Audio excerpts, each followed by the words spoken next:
Bonjour les fans de culture de France Télévisions. Naruto, une longue histoire d'amour entre Naruto et moi. Tout le monde veut trouver quelque chose qui lui plaît dans le manga. C'est pas un phénomène, ça va pas s'en aller.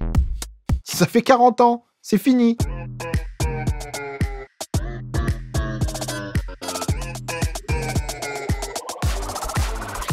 Nous sommes donc tous réunis ce soir ici à Paris pour l'avant-première du film de Dimitri Courtchine, Manga, une révolution française, à la Maison de la Culture du Japon. J'ai contacté France Télévisions, je leur ai dit que je serais hyper intéressé pour venir découvrir le documentaire. On est venu voir un peu ce que ça a donné et voir aussi comment on parlait du monde du manga. Mademoiselle Soso, créatrice de contenu, et je suis là parce que je fais aussi partie du reportage. J'ai participé à ce petit film pour raconter un peu toute l'histoire du manga en France. Grand fan de DBZ, Goldorak, Albator, Candy. Je regardais beaucoup One Piece. Berserk, Yu Hakusho. Ça serait forcément un Miyazaki. Pour tous les temps, c'est Naruto, mais en ce moment, je pense que ce sera l'attaque des Titans quand même. Alors moi, je suis tombé dedans quand j'étais tout petit.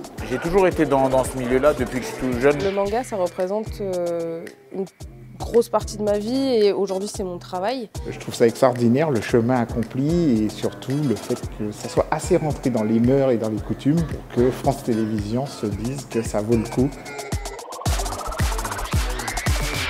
Mesdames et messieurs, bonsoir. Le manga est partout, il touche toutes les générations. Il était bien normal de s'y intéresser, je dirais, enfin. Finalement, c'est un terrain, le manga, sur lequel tout le monde se retrouve. Qu'on soit en ville, à la campagne, en banlieue chic, en banlieue populaire, on lit du manga. On voulait raconter une histoire d'une communauté, donc voilà, c'est pour ça qu'il y a beaucoup de gens qu'on a interviewés pendant longtemps et c'est pour ça que le film a existé. Voilà, bonne projection à tous. Ça permet de recréer du lien. C'est des tas de gens qui se rendent compte que non, ils sont pas seuls dans leur coin. On fait des guerres entre planètes, on sauve le monde. Esprit shonen, Naruto il s'est relevé, tu peux le faire.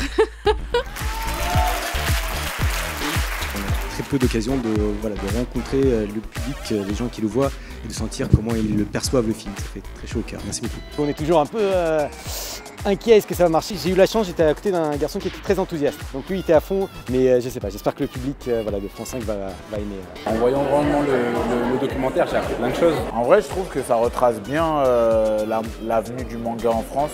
Je trouve que c'est important, ce travail de recherche, d'archives et tout, pour justement montrer cette évolution pour arriver à ce grand phénomène de révolution. J'ai senti qu'il voulait faire quelque chose de nouveau qui pourrait plaire aux anciens, à ceux qui sont réfractaires, mais aussi à la nouvelle génération et qui voulait apprendre des choses. Je pense qu'il va être très très bien reçu.